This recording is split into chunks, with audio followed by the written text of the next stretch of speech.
દરેક ડાયલોગમાં ઇન્ટ્રોડક્શન તમને આપવામાં આવે, જેમ હમણાં અમને આપ્યો કે ભાઈ ડાયલોગ આમના વચ્ચે છે, આના વિશે છે.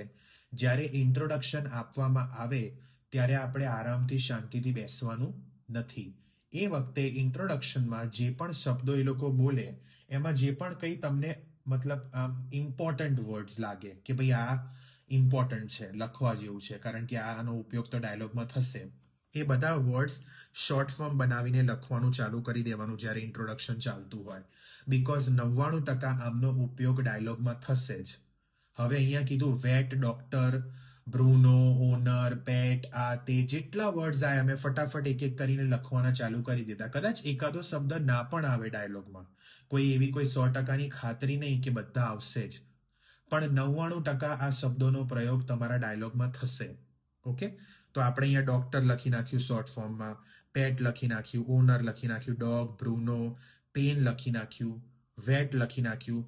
બધા કીવર્ડ્સ મેં ફટાફટ શોર્ટ ફોર્મમાં લખી નાખ્યા, બીકોઝ જ્યારે ડાયલોગ ચાલશે એ વખતે મારી પાસે ટાઈમ નથી કે હું પેટ, ડોગ, બ્રુનો આવી રીતે નોટ્સ લખું. મારે બધું શોર્ટ ફોર્મમાં લખવાનું છે.